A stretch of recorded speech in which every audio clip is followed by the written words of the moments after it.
You should do a giveaway of something obscure like that, like cornhole. Oh, not a 1990 Camry rally car with a roll cage in it? Yeah, out of all the cars you could have given away, what was the concept behind that one?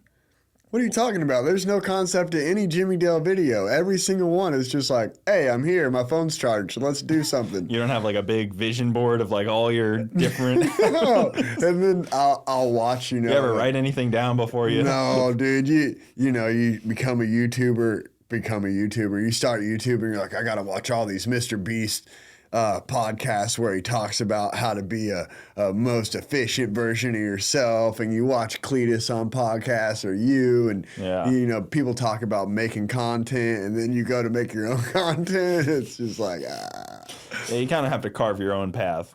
Definitely. That's kind of where it ends up. You can't really listen to what other people have done and truly even attempt to replicate totally that.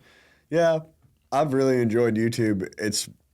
I guess I've been well received on YouTube, which is crazy because so many people try YouTube, and for the first video I put out to even have any traction was awesome, Yeah, and I got a good title. Did people know you at all before you put that out? Like, were you already doing stuff on like Instagram or any other platform? Or No, is it just no like Instagram. Right to YouTube. Didn't have Facebook.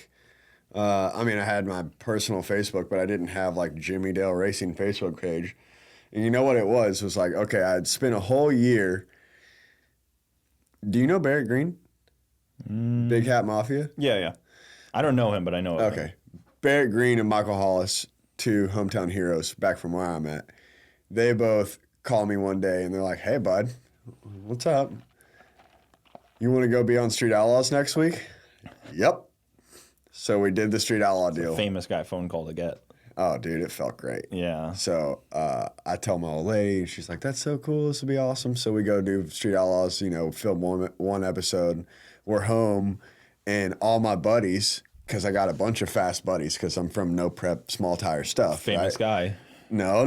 I'm just the slow guy that's like, not fast enough to be on the dream team, but like if there was a minor league to the dream team, I'd be somewhere in like that. So I have a bunch of buddies. They're all fixing to go to Vegas. You're like right on the bench in the dugout. Yeah. Like waiting.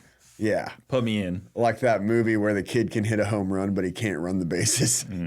Yeah. That's me, right? So I filmed Street Outlaws for like a whole year of chasing TV, which is the dumbest thing, but whatever, it happened. It's over with.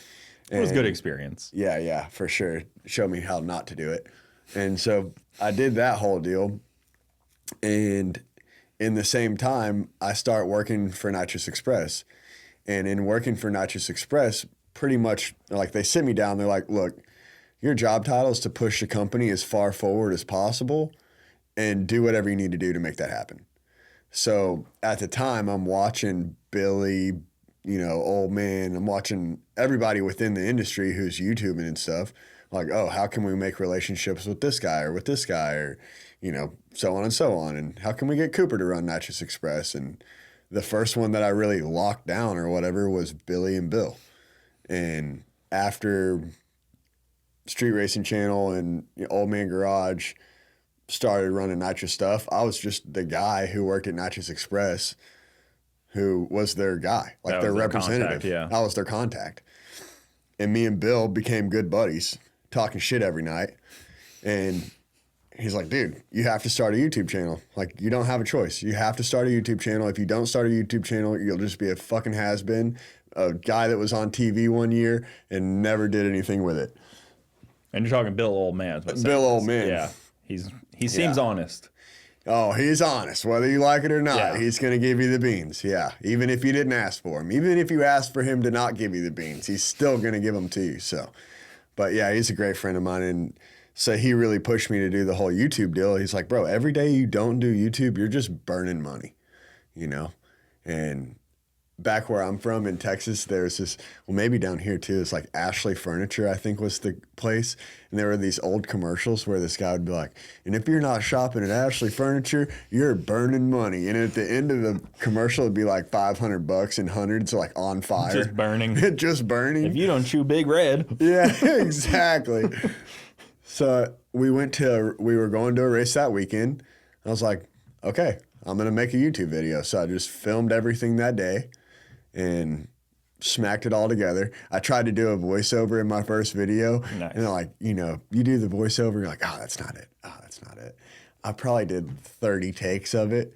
And eventually I do the voiceover. I'm like, I'm tired of doing this damn voiceover. So this is what you fucking get. Like I left it in there and people were like, I love that. Yeah. The honesty. Doing like a voiceover. The only way I've ever found to do a voiceover that works is you make the whole video and then you mute it, you hit play, and you record yourself talking as it goes through. That's what I did. That's the only way I've ever found that it works. But I could not nail it down. So eventually I just yelled at the phone, was like, I'm sick of doing this.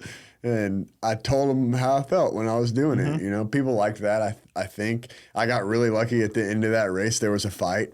Nothing will sell YouTube like someone good got lucky punch. in that deal. Yeah, it worked out great. Those two guys don't even realize they kicked off a YouTube channel. Oh, for sure. Yeah, both of my buddies. Oh, okay. A guy from New Mexico and another guy, and it's pretty much like, we just messed you up. He's like, you didn't mess anything up. He's like, yeah, we did.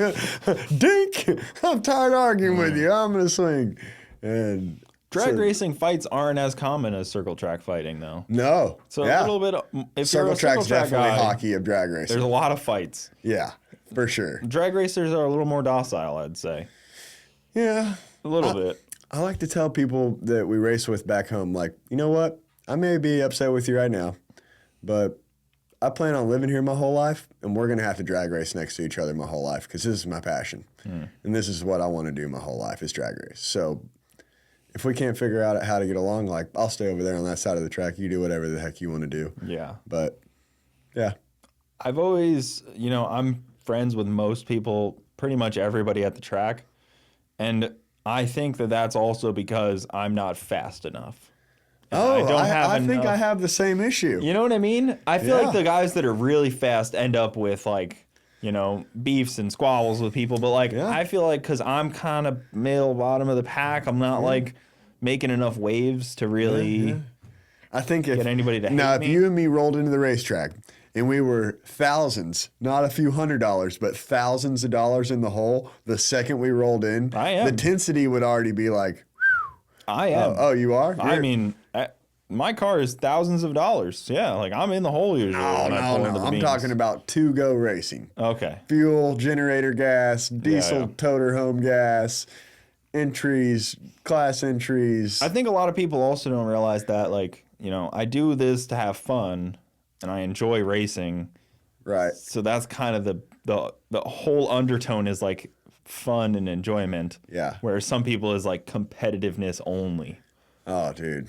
And like, yes, competitive is good, but like if you lose and you're so frustrated loading up your stuff that you just like run out of there, that you're so pissed, like you're not going to enjoy racing. Dude, I don't know like, what you got to lose and be able to go watch and hang out still, I think. Yeah. I'm normally pretty good at losing, but there was one race, it was at Texas Motorplex, and I don't remember exactly which one it was, but boy, I was angry. Like, almost throw the helmet, but I can't afford a new helmet, so I'm not going to throw it, but I really want to throw it. That kind of, I was heated. It was one of those things, like, I don't know if we were index racing. I think that's what it was. We were index racing of some sort, and I had the guy beat, the whole way down there. And I knew that I couldn't break out, but for whatever reason, I let out of the gas and like slowed down, and he just barely nipped me. And like, so I totally screwed myself on it. And I was angry at myself, which I think I've pretty much let that go for the most part. A little bit. Yeah. The more you win, the more you want to win. That's another issue. Like 2 years ago, we won 14 events with Magic Johnson. 14 events? That is insane. That's a lot of weekends. I race every single weekend I can. Yeah. Every race, if I can afford to race, I'm racing. So 2 years ago, I won 14 events. Last year, I won 10 events. This year, I won one already. Like, I race a lot. You're kind of on the Yeah. Thanks. Thanks. Might But need to. you're a little too zoomed in. We need to zoom out a little bit, you know? Your stock's going down. Oh, come on. You're focusing too much on YouTube, I think. But you need to tell yourself that I did more harder races last year. You see, in this decade, the difficulty I've won went so up. much. The race wins went down while the difficulty of the races went up. Maybe you need to look at how much money was won. Maybe that's gone. No, that is a negative thing to look at, because then you start looking at how much was spent next to how much was won, and that is always a lose. You know what's really sad is you win money and then you get a 1099 in the mail. Guys, thank you for tuning in to the Bogetti Clips YouTube channel. For the full podcast, check us out on Bogetti Studios YouTube and all your audio platforms. Also, hit that subscribe button to not miss out on any of the new Bogetti clips coming up.